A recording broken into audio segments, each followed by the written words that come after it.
Life can be a pinch, believe me. From navigating romantic relationships, friendships, figuring out how to use the bathroom alone for once, mommies know the deal on this. To adjusting to all those changes because of this pandemic.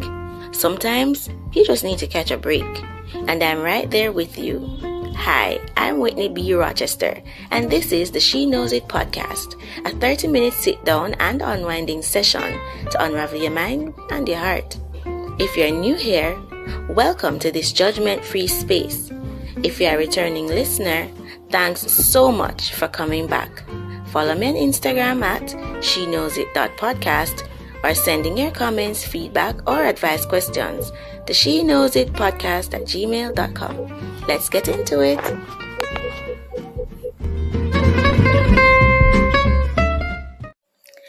The first national survey of 2016 indicates that 1 in every 4 Jamaican women have experienced intimate partner violence at least one time in their life. This violence is not limited to just pushing, shoving, biting. It also includes stabbing, choking, as well as murder, the furthest extent. Today, we are going to be exploring intimate partner violence, domestic violence, what it means, how to find out if a relationship is toxic, how do you identify the red flags, why should not just leave then if she's not happy if him a beat her. We're going to be looking at the dark side of domestic abuse, and our guest is Kamla Forbes, who is a licensed physiotherapist, certified nutritional specialist, and is also a certified weight management specialist who has had her fair share of toxicity and domestic violence. Hi, Kamla. Hi there. First of all, Kamla, there is a saying that people say you have to kiss many frogs before you find your prince. I want to congratulate you on getting married again.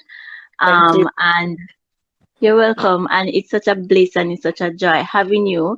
Me and my mother enjoy you so much on social media because Aw. you're fierce, you are fire, and then you just have this soft, tender spot that it's almost impossible not to love you. So Aw, welcome to thank my you. show. I'm so touched. Thank you. Thanks for having me. Hi to you, Yes. listeners, your viewers. So Kamla, Uh-huh. there is a lot of truth with that saying. The fact that you have to kiss many frogs before you find your prince. Definitely. Um, I dated a guy once who told me that I find them to find me because I was having a casual conversation with a male friend, and he never think it alright for me to have a male friend. And of course, in Jamaica, there are so many men that are possessive and them obsessed, and if them can't have you, no other man can't have you. Right? They go to the extent of beating you, and some of them push you, them shove you, they do all sorts of things. And I mean, you've had that experience. I wanted to share with us a little Definitely. bit about your past where that is concerned. All right. So thank you again, Whitney, for having me.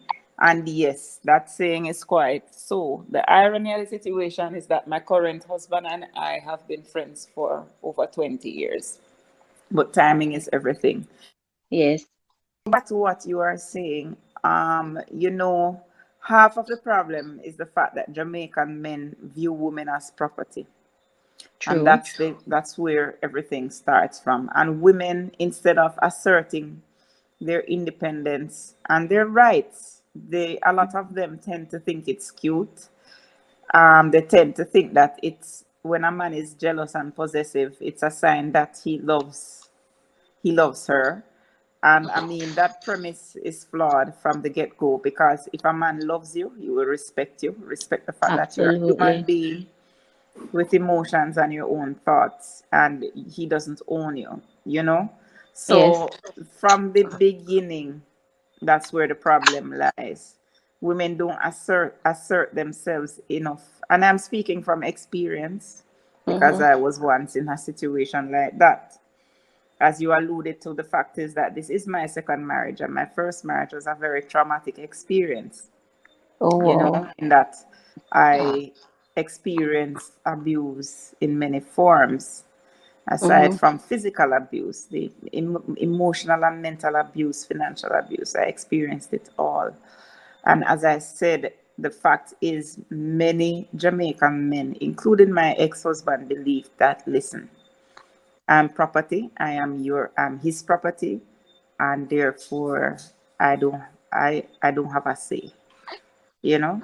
To pause right there though, Kamla, you see, people think that being or existing in relationships mean by far that it's only physical. And I'm glad that you Yeah. mentioned that he went all the way to financial and Yeah. mental, because those are also important. You have And many women who yeah, are having to rebuild credit because them take out loan from man who definitely. manipulate I had them. to do that. You are Yeah, quite right. But the physical abuse normally is the end point, It always starts with the emotional and mental abuse first, where a man strips away your self worth, your self importance, isolates you from your friends and your family. You mm-hmm. know, I mean, I've seen women in relationships where where their men get upset if they talk to family members and tell them not to talk to that person, so she's not supposed to talk to that person.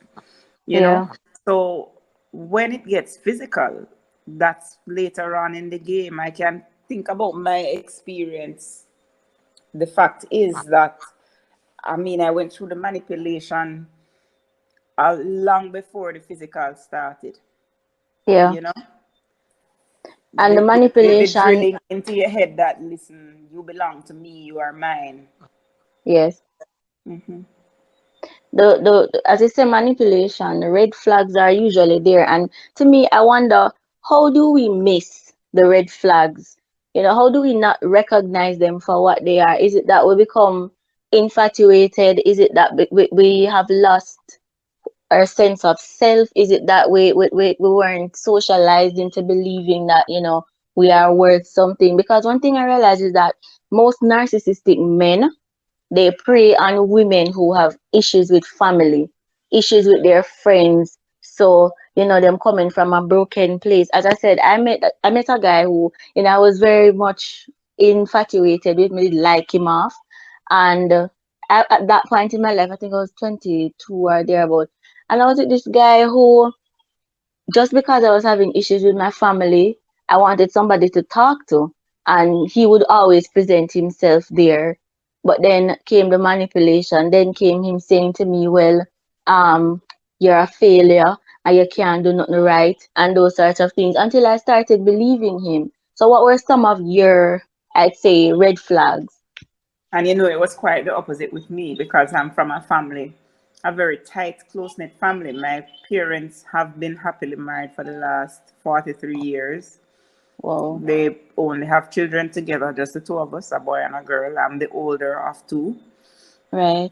So I'm from a sort of idealistic family where everything just worked, everything just clicked. My parents are still very much madly in love. Wow. And After so many I've years. never, yes, for 43 years. And they've been together for 5 years before they got married. And I have Right. never seen them fight. I've never seen them argue even in front of my brother and myself. And to go Mm. in a situation now where, as I said to women, there's always one man that turned into a yamid, and that was my first marriage was my yamhead Yeah, you situation, made a because moment.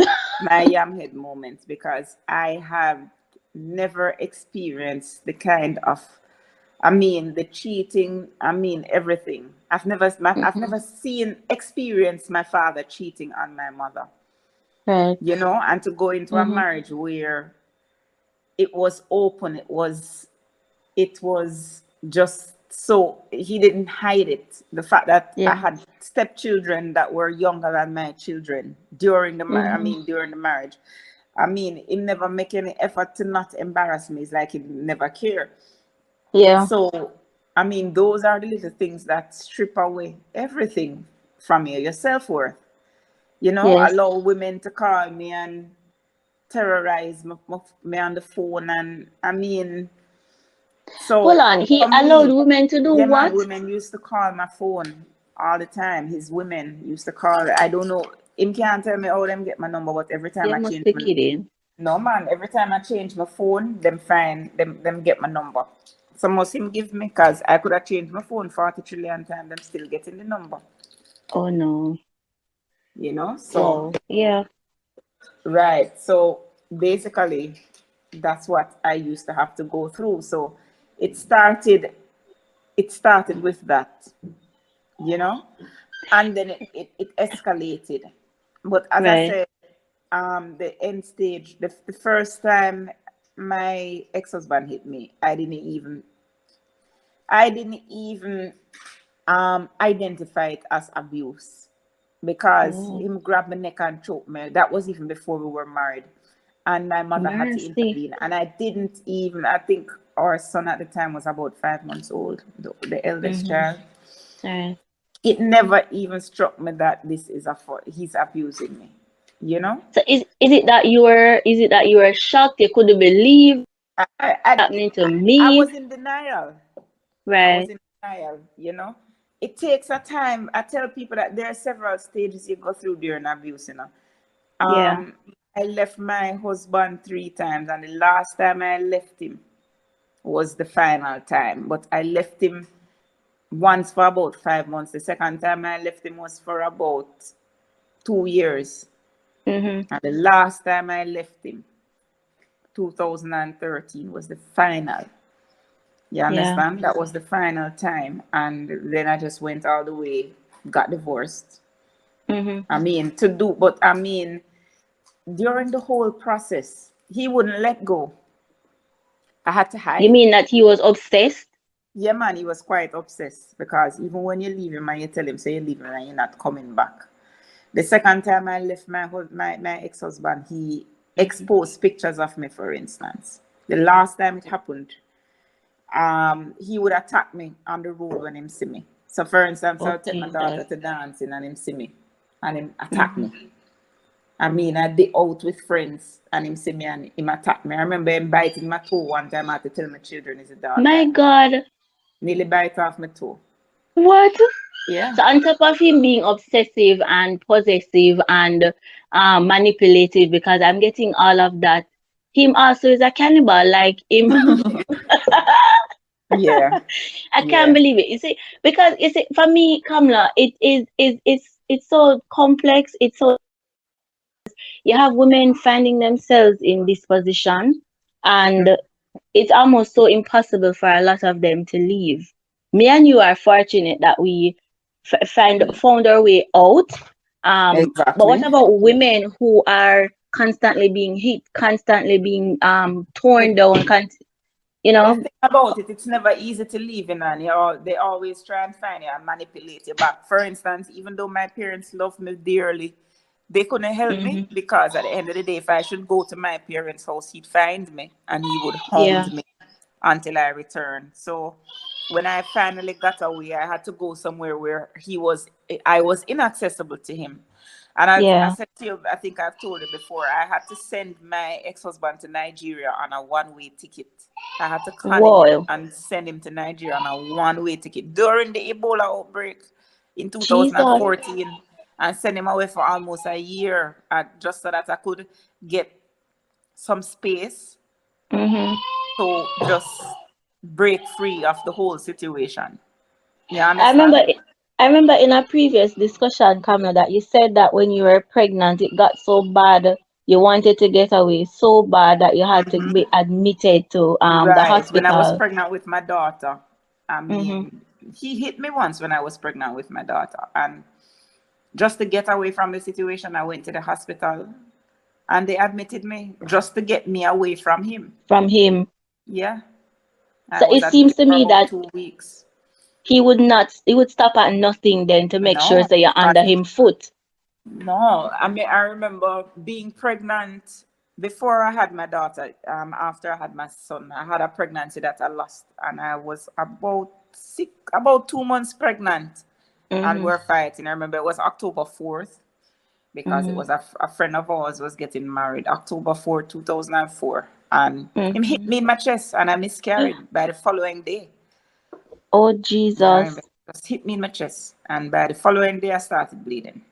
And I was about 2 months pregnant at the time. You And know, through this but all, he never cared, no, I he mean, him never come with cared. him sorry story.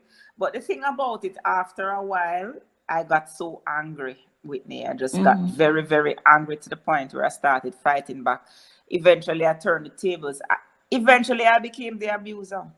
You understand? Because Mm-hmm. it will reach a point now where I wouldn't even wait for him to start hitting me. Because I know, say, if we fight, if I arguing with him, eventually I'm going to hit me. Then So raise him hand, I yeah. wouldn't argue with him at all. I would have just attack him. So I used to hit him with a frying pan. I hit him down with Yeah. my car once.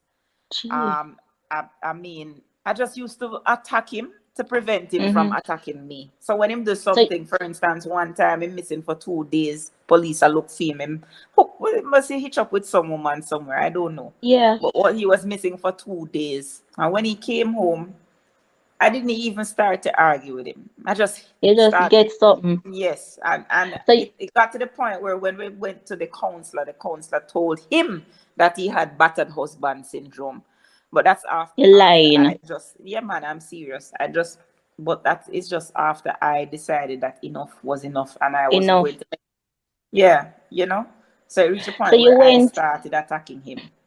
so you went from, I wouldn't say cowering in a corner, but Yeah, you moved from that stage to now being fighting back because aggressor, yeah, man. And you not have even been fighting aggressive back, but fighting before so that he before. wouldn't start. So my defense mechanism was to attack him first, like a kill or be killed scenario. You understand? To the point where now he became the one that was afraid.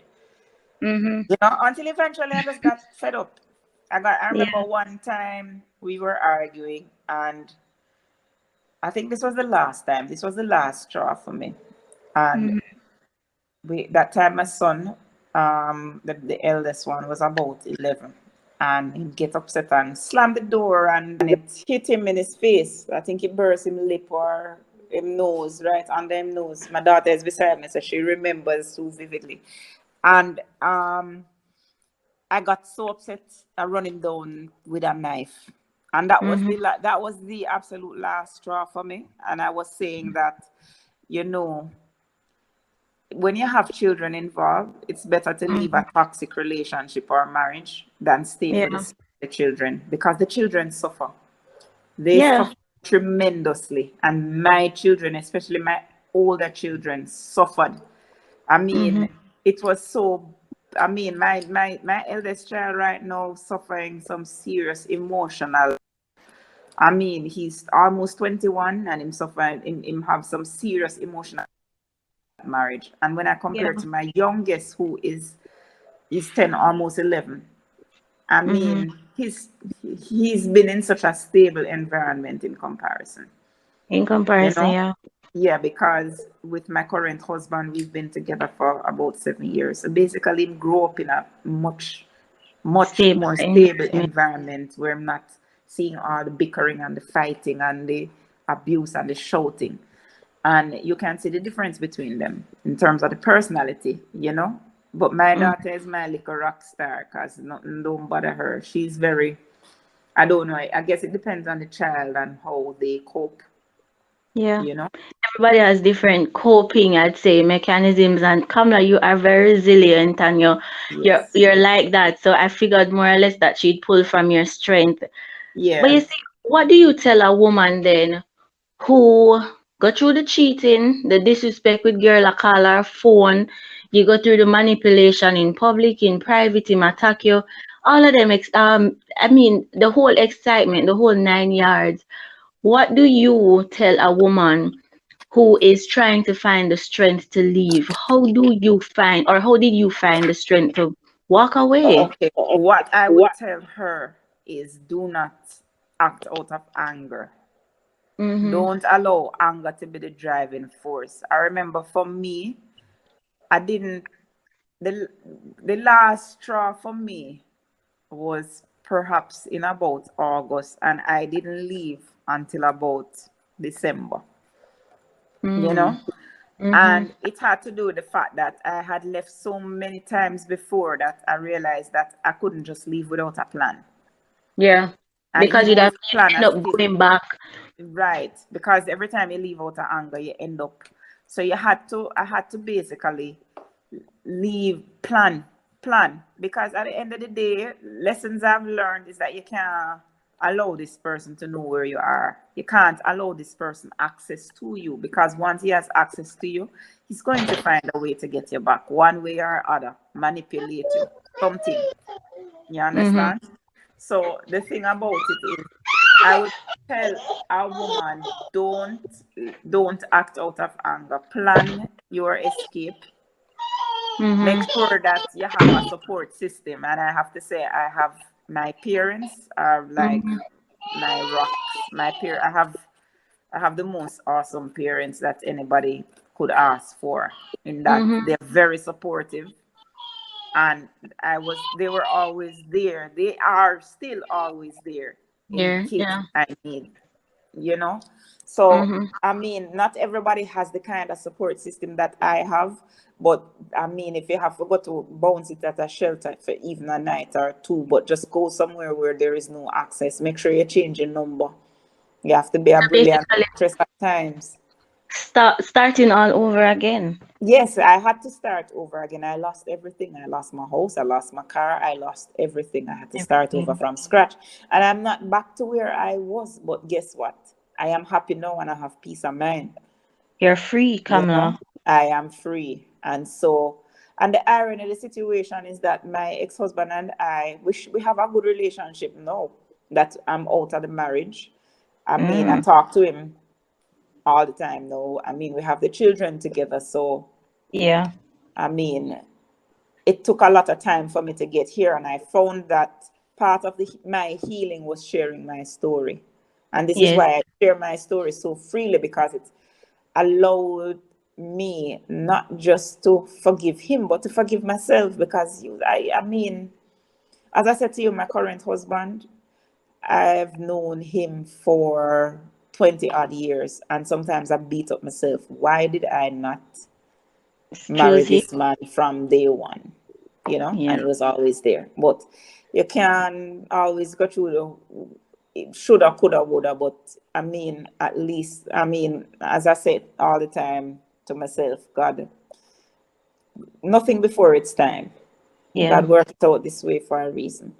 And I go through the experiences. I have my children, Yeah. you know, I live for my children, you I know. can see that your little daughter is a firecracker. I love to see her doing her little dances. And Yeah, then it's, you have a son who is a chef, and you have a yes, ball of son, and it's yeah. amazing because now you have learned, you have grown, you are able to share freely. But one thing I want to ask you though, Kamla, is was it difficult to receive or be receptive of your new husband's love coming out of No, a traumatic experience? no.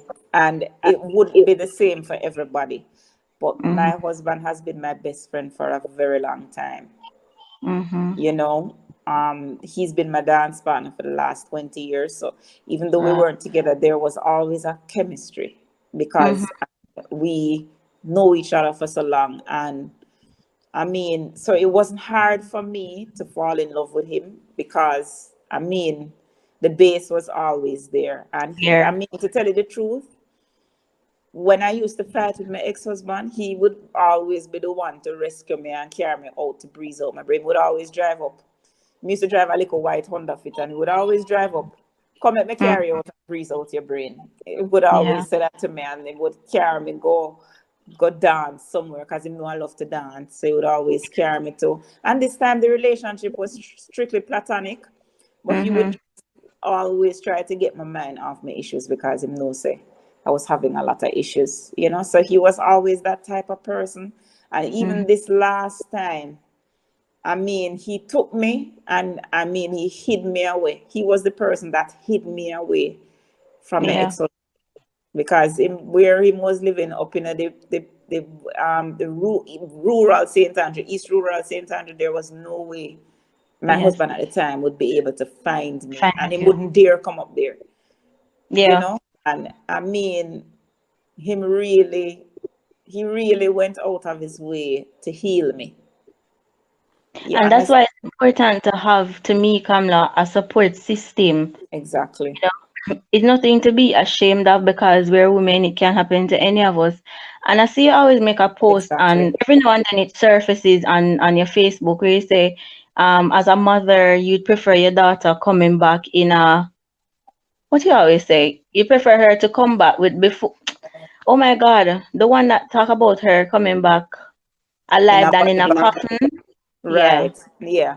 I always say it's better she come back broke than in a coffin.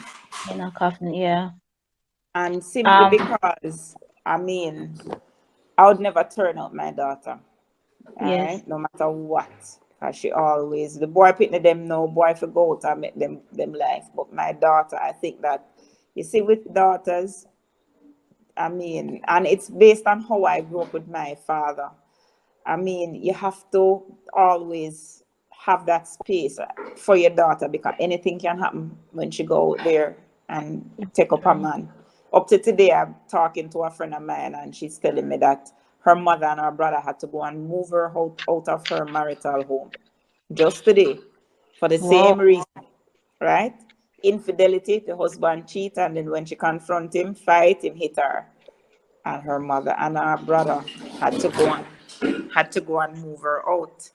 You Mhm. know, so you can never win with girls, and I think that is a lot of what happened in Jamaica with women and Mhm. what they're going through is because they don't have the family support. They think that once them gone in a relationship, even with this young lady we did in Trelawney the other day, Yeah. with the 62-year-old man that killed her. You Hmm. realize that she's been going through a lot for a long time. Her family is aware, nonchalant about it. When you hear the brother talk about it, he just sounded so helpless, as though he has been trying to do something about it for a long time. But you know, But come then the what's mother is funny? so nonchalant about it. What's funny is, as you said, that a lot of women are end up with men who are financially well off than they are. I'm not saying that it's exclusive to this situation, but you have women who end up in situations where they are with financially well off men, and the family also depends on the man, Exactly. and Is and where the so for problem them, lies. right, for them to come out then is very difficult because it's not just me and this man, it's me, my Is family, and the and family. him. Yeah. Exactly. And you raise a very serious point because you have women who, because they're so financially dependent on men, Mm-hmm. you find that they can't get out of a situation even if they want to. And I mean, this should be a lesson to people raising children, especially girls, Mm-hmm. not to be dependent on men financially. My father, I have to say that with my father raised me in such a way that he would get very upset if he find out that I ask a man for anything at all. Because I'm not supposed to ask a man for anything, And that is where the problem lies because, as I say, as young as girls as young as 12 and 13, you hear them mother telling them, say, they must find a man but with mind them and take care of them and all of these things. That's all. I mean, I've heard that growing up. Yeah, Not, I'm not saying that it was happening to me, but I've heard that of everywhere. course. We Yeah, are there it's with a broke man man. place. That Yeah. man can't help you. When Yeah. you find a little boyfriend and boy, him probably not as him probably don't have any means right now. And the Mm-hmm. mother will tell you, say, boy, him can't help you. Him can't help you. You're always hearing that. Him can't help you. The man could be Mm-hmm. full of ambition, and willing to build a life with you. I tell people about my parents all the time. My father used to walk to school barefooted. My father was dirt poor, but he Yeah. was full of ambition. And with my mother, them worked together because my mother was better off than my father. My mother came from a relatively middle class family. My Yeah. father was dirt poor. And my mother went to you when my mother was going to university studying physiotherapy. My father was going to teach us. A matter of fact, him never even got, I think his teachers college him go first. He never even Mm-hmm. got teachers college for him work at statistics. Then him go teach us college, but he had to struggle until Yes. he was married to my mother, and then she help him help her, and now him do everything for her. You see, come, Sometimes all you need is an ambitious man that love you and respect you, and I people don't don't know. understand that. They I look for don't the know. wrong things. They look for, and that's why on my blog the other day I came out so strongly against like what Miss Kitty said about finding a man with means, because I know that sometimes when you have men with means and they look for women because they know that they have means, they don't treat women well. That's so And true. it's setting up a lot of women for heartache and pain when you encourage them to look for men who are well off, because you're not Hmm. struggling with no man, because as she claimed, them and them mama struggle. That's what she said. And And you you have see, good come, men out there who you have good men out there who are probably not financially well off yet, but them full of ambition and with the ambition. right push, When I follow them push on and the right Twitter, drive. Yeah, I I'm follow hearing you. some of these conversations on Twitter, Kamla, and I mean, I'm 20 something, Mm-hmm. and I'm married. I'm not Right. rich, but when you look on Twitter and you see, and that's why people always say social media is such a fallacy, because they say, oh, we're canceling struggle love, and ambition can't carry God to the bank, and we can't spend love. That is what I think throws off a lot of young people, because not that we're But saying, okay, we're gonna, that's why you find that the divorce rate so high now. yeah, You understand? And because at the end of the day, the priorities are all screwed up. Struggle love is sometimes the best love. Why? Because when you build a life together, you respect each other. more, yes, I You agree. respect each other. You don't abuse each other. And listen, if I had to, I've had to start over my life, because listen, my first husband was a bank manager. Mm-hmm. We weren't we weren't poor. I was a drug rep earning US dollars, good money, and he was Mm-hmm. a bank manager. But he was so poor at managing this money that he earned. You understand? It was a constant struggle. And at the end of the day, um, he didn't respect me, because why? Him think that he's more affluent than me, he's more well off than me, and I don't know if he thought that I wanted him for what little money he had or what. But it's just that the respect wasn't there. Mm-hmm. You understand? And so if I could do it all over again, I would perhaps have fallen in love with, I would have probably committed to my current husband now, from then. You understand?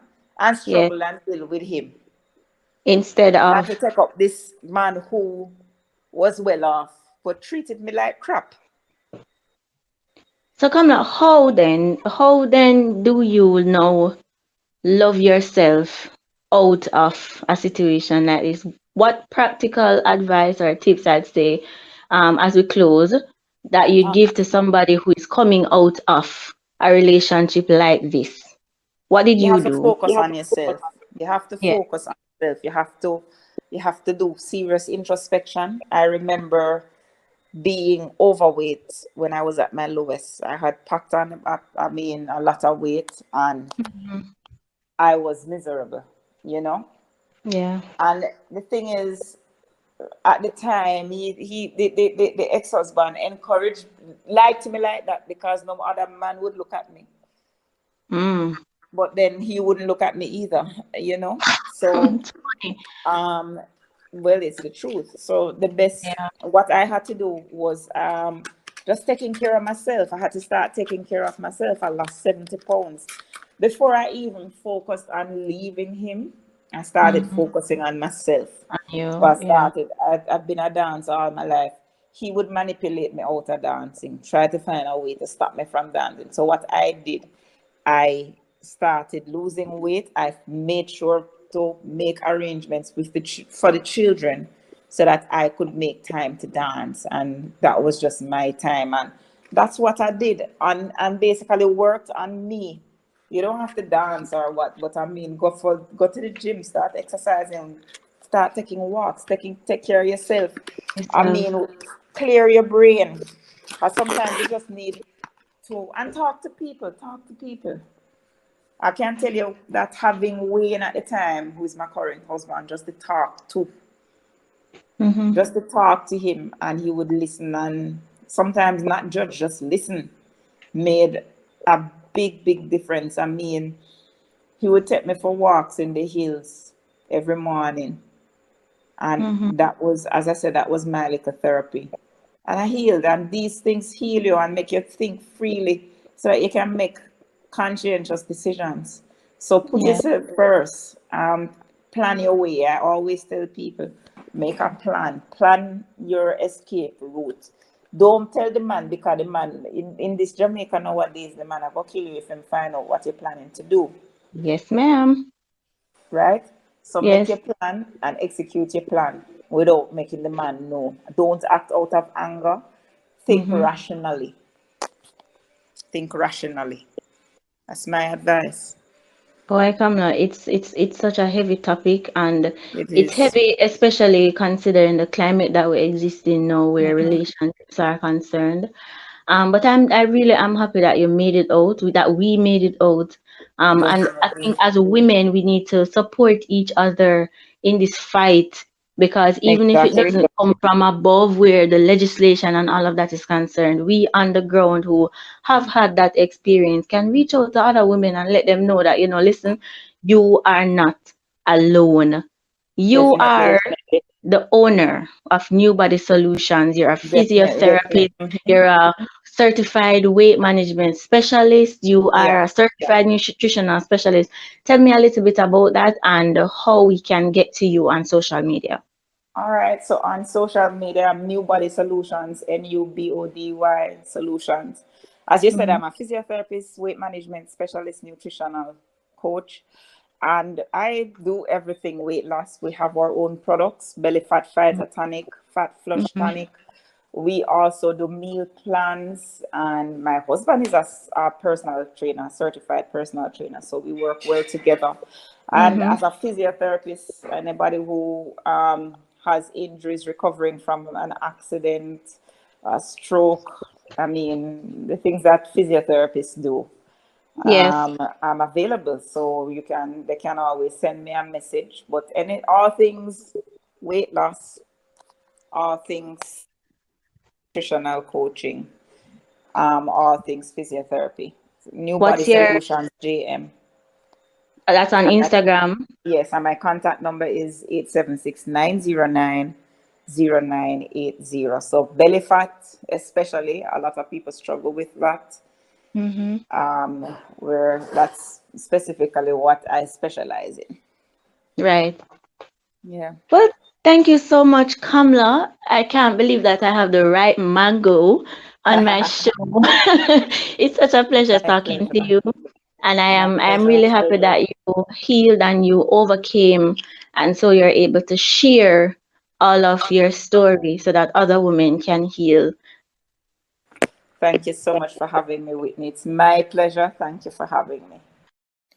So we see where domestic violence is nothing to take lightly or to make fun of, because it can happen to any of us. I really want to say a very big thank you to all of you who have listened in from YouTube, Google Podcasts, Spotify, as well as all other major streaming platforms. Please don't forget to like this video, share it with your friends who might find it useful, as well as hit the notification bell because you want dead upon your eyelash when I drop an episode every Tuesday at 5 p.m. Until next week, take care of yourselves, continue to stay safe, and just remember that I love you and I appreciate you all.